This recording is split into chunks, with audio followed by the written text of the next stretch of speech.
Yeah. Bang gang. Big back row.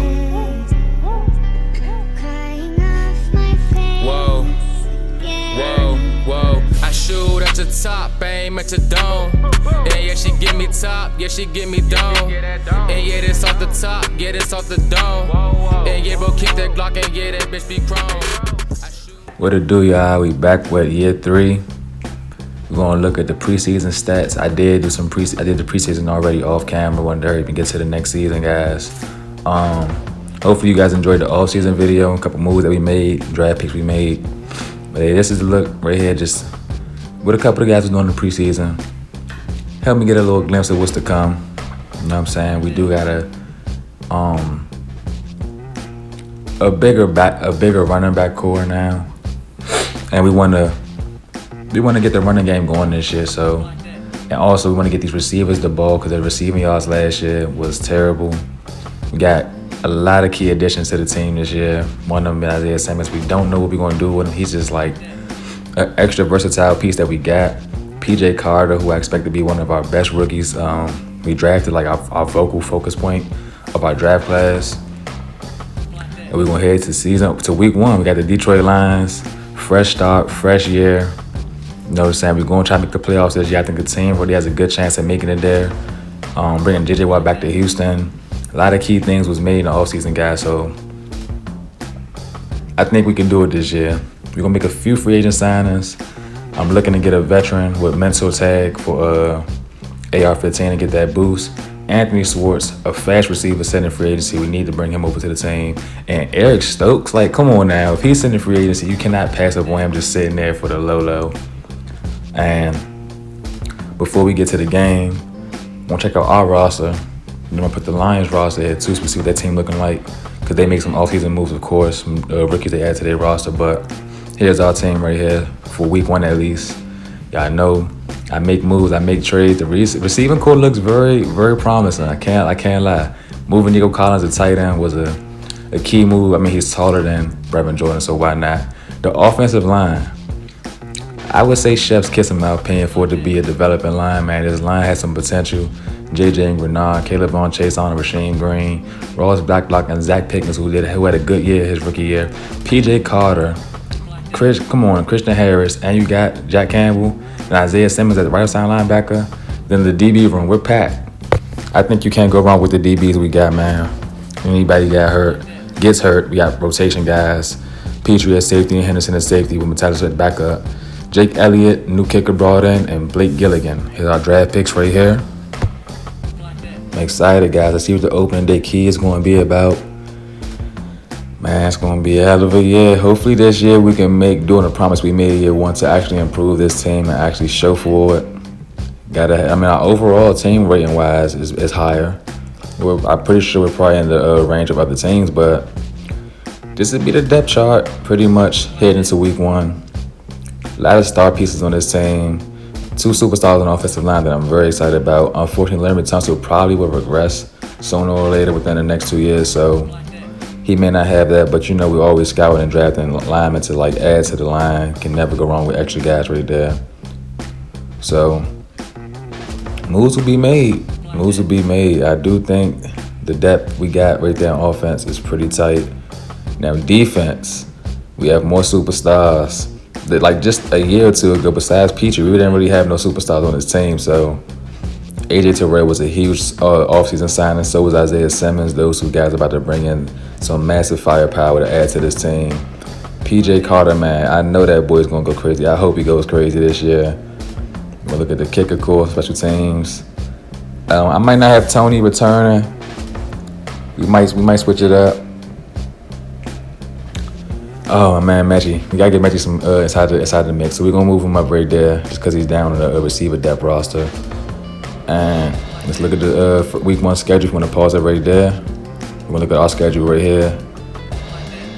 We got a couple division games early on. They want to get their issue off their chest real early, guys. So got a week 7 bye week right before the trade deadline. On week 8, we coming to the Buffalo Bills. Okay, this year's schedule is looking challenging depending on how the team's looking, you know what I'm saying? Like a lot of teams trade, a lot of teams release players and then resign them, bring them back in. So it's interesting. My biggest boner pick is with the Titans. You all know how that went last year.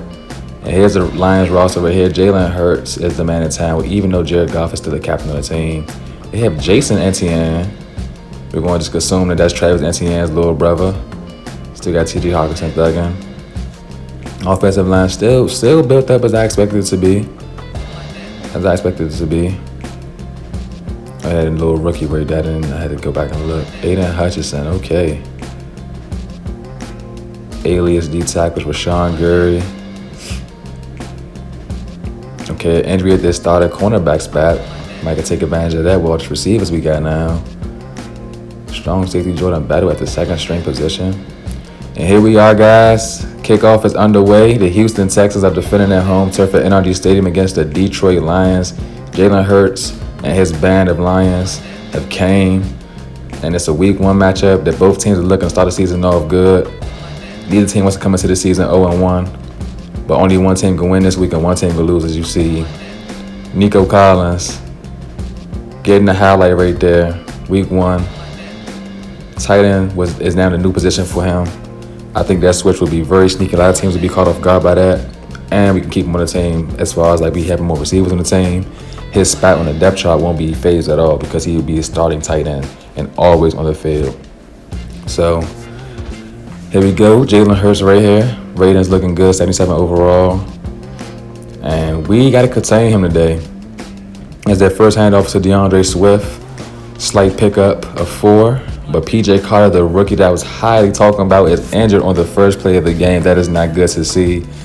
I hope we don't have a player right here with injury problems. We're going to assume he had problems like that in college, but he has a chance to come back. We'll leave him out for this drive, and he'll make his return to the field later this game. As Jalen Hurts tries to connect on the pass right there, but it's incomplete. And we have a look at AR-15. Year 2, year 1 was rough. If you was there, you know. If not, go back and look at those videos, man, because looking at this season right here, hopefully you see some improvement. I'm hoping to see some improvement. Marlon Mack and Damian Pierce are the two-headed monsters still right here. We want some faster backs. We do. They make things shake, you know, but we would love to have a back that has the speed and then running strength, awareness that they both possess. As the Houston Texans are trying to move up the field right now. Aiden Hutchinson bringing pressure off the left side, forcing an incomplete pass.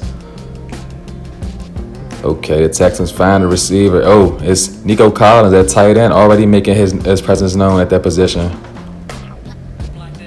And we are planning on 10-minute quarters right now this year. Got to up it up so we can have better chance of getting better stats because the CPU, man, the sim, they just go crazy. As Aiden Hutchinson catches AR-15, he tries to leave out the pocket and forces a fumble recovered by the Detroit Lions. And already year 2 not looking as good. If you see a replay right there, is how he came in and got the clean hit. Lions ball. Oh, and weave tackle right there. Sees the Swift pick up the first down and almost stumbles up for more, but he gets tackled right there by Petrie. Oh, no, by Isaiah Simmons, my mistake. See, I'm not used to having multiple superstars on the field. P.J. Carter is going down in coverage, comes down. Misses the tackle. Jalen Hurts is going. He's juking defenders. He's getting blocks. He's going all the way, looking like Lamar Jackson. Can he finish it? He gets shoelace tackled at the 5-yard line on an amazing run, showing that his legs still work, that he can get the job done. As DeAndre Swift gets blown up by no other than Petrie, my version of Minka Fitzpatrick for the Houston Texans, as Jack Campbell comes and lays a lumber on Jalen Hurts, forcing a fumble. Terrible place to fumble the ball. After you had a great play like that to get this far up the field, we see a 4th and 1 converted by Damian Pierce. Still piercing for those first downs as Marlon Mack has the next carry, and he is stuffed for us right there behind the line of scrimmage for a loss of 1. And AR-15 looking to find a receiver, but he overthrows it. And the Lions get the ball now. Texans looking to make some shake on defense. Jalen Hurts going again with the legs and not sliding at all. He jukes in for the first down pickup and is laying on somebody's leg. Could have possibly potentially got up. Madden has to fix that. I do feel as though if you're still up. And it's a fumble. Forced and recovered by Isaiah Simmons, who just joined the team as he shoelaces the sideline and gets into the end zone for the fumble return touchdown. And already the free agent signing of Isaiah Simmons is paying off. Our wild card player who was rushing off the edge, but he can also drop in coverage. He can also blitz the quarterback. I mean, you get the best of both worlds. I can move him from linebacker to safety to a pass rusher. It's just crazy what he can do, man. As we got another sack with our rookie, P.J. Carter, making his return back to the field after that early game injury and gets his first career sack ever. Let's look at the replay. Look at the spin move he utilized against that right tackle right there, man. If we can get this from you every week, and if not every other week, as a rookie, man, you have a promise of career here in Houston. Learn something from J.J. Watt while he's here. We're doing a 1-year contract, so take what you can, soak it in, man. P.J. Carter, you could become that next guy, the next T.J. Watt. As the first down is picked up and the chains continue to move, Nico Collins on the reception. AR-15 rolling out, finds an open receiver on the left side of the field, and it's Kadarius Toney who gets the catch. Moving those chains once again. Play action. AR-15 drops back, rolls out right a little bit. Waits for him to get open. Pressure coming from both ends. Flag in the backfield. Nico Collins is open on the reception. Gets endless yards, and already Nico Collins in that position at tight end is already causing problems for defenses. Roughing the passer, even better for the Texans. The Texans are set up with good position right now. AR-15 throws a dart in traffic to tight end Smythe. And a blown play, almost a pick for the defense. Turnover on downs for the Lions as the Texans got the ball. AR-15 trying to scramble. He goes out of bounds, pick up the first down. And it's still a ball game. The Lions defense, their edge rushers are getting home. The offensive line here in Houston has to get things tight. We got to protect the quarterback because they are getting home too often. Jack Campbell with another forced fumble. This time recovered back by the Lions. Spin move through the middle. Pass out left. Caught for the first down pickup for the Lions. And if the Lions score here, they're still in this ball game. It's still early. They score before the half. Deflected pass by Eric Stokes, who almost had an INT, led to a Lions field goal made, of course. Making this a 14-6 game. And another sack for the Lions defense. AR-15 trying to make something go before the half. He gets some more points on the board. He finds a receiver open. It's Gabriel Davis.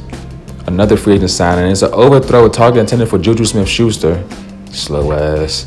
Led to a field goal that was made 50+ to extend the Texans' lead to 17-6. And a handoff to the rookie back, Clyde Jackson, who we wasn't intending on drafting this year. We had our asset on 2 other backs, but they got picked before us. And we ended up getting him. And man, after looking at the player we was looking at, overall ratings, and then our guy we got here, Clyde Jackson, we're not disappointed at all. That's why we're giving this man the second half reps at starting position, him and Hassan Haskins, because we really want to get that speed back going. And if he can progress more than Marlon Mack and Dameon Pierce, we may can start letting one of those backs go, considering that Dameon Pierce is just too slow. And Marlon Mack is just getting up there in age. He's still convenient to use on the field, but AR-15 gets his first rushing touchdown of the season. We've seen plenty of those last year. And the lead is now at 24-6 as the Lions are struggling to find their footing in this game. And Henderson comes down and lays the boom. No fumble made on the play. Here's a look at the draft class right here. P.J. Carter and Clyde Jackson are two guys we're really over here showboating and showcasing off to the world, letting them know they'll be our future stars of this team. As the Lions get home again on another sack. And I don't have footage of the fourth quarter. Apparently I didn't record. And that footage will be missing for this week 1 game. It's unfortunate to do that week 1 to open the season, but I do got you guys. I will try to be more attentive to make sure I got every clip that I need to have to give you all that full experience of the game and give you the best plays and highlights of those games so it won't be too dragging. And I know just missing the whole fourth quarter of what happens it irritates me, so if it irritates you, oh, my bad.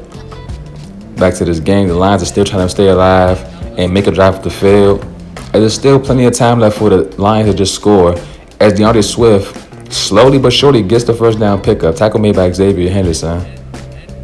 Jalen Hurts finds a receiver out wide as contact was made, and it's TJ Hawkinson with a touchdown, making this a 24-13 game. They're only down by 11. AR-15 rolls out left, Tries to get outside for the first down, doesn't get there in time.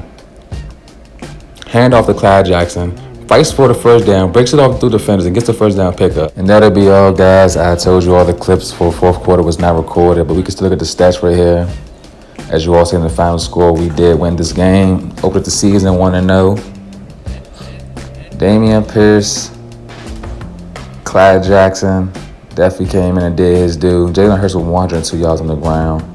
Receiving course seemed pretty happy. Everybody got a few touches, a few catches, man. As DeAndre Swift was one of the top dogs over there, but TJ Hawkinson was the main guy targeted over there in Detroit. Defensively, they came to play with the pass rush. I cannot lie. Their pass rush was very threatening. They made some plays. Unfortunately, our offense was able to stay alive, and our defense kept us in the game. So let's see what this is. Do y'all see Gabe Davis jersey? Like Madden does, Ojin so dirty, man. That's just what it is. That jersey kind of looks sweet, though. Can't lie. As we head to week 2 to see who we face, the Tennessee Titans division rival, our first bump at the rival we really want to see. Here's a look at the leaders of the league right now. And I'm excited for this game. I cannot wait to give you this video. It's a rematch of last year. They swept us in 2 crazy games that they shouldn't have won, but they won, so I can't really say much about it. And we'll go ahead and look at that roster right now before we head to that week. So when we get to that week, we can just dive straight in to that game, my mistake. And every team in my division, in the AFC South, did draft a running back this year. So we will be seeing a few looks at rookie running backs from every team in the AFC South, which I'm excited about because Derrick Henry's a threat himself. But he has age on him. And yes, that other back, if they do not trade him or do something dumb, he may be the face of their franchise at running back. Take over Derrick Henry's spot. Jonathan Taylor, still young, so the Colts will just probably rotate. They do the same thing with Naeem Hines and Marlon Mack beforehand. And the Jaguars with Etienne and James Robinson, we don't know. So, we'll look at these upgrades real quick. We got Paris Johnson Jr. with an upgrade. I'm glad, I didn't miss the draft for that one or this one. It's good to see the players that I actually drafted show and they paying off, man. They're paying off. Ross Black gets an upgrade as well. And PJ Carter gets him an upgrade with 2 week 1 sacks. He had a second one in the fourth quarter gather, the footage that I didn't have for you. Big play Darnay gets an upgrade this week. And this year, it's a statement year for us. We have to show that we belong in this league. You have to earn some respect. We can't keep losing like we lose. Wrap this video up soon after this last upgrade with Eric Stokes. We got the Titans next week. First division matchup of the year. Huge game for us. Huge game for them. We're 1-0. I will catch you all next episode. Peace. Paper route to the money. That's the only way I go. Cause being broke, it ain't funny. Trust me, boy, yeah, I know.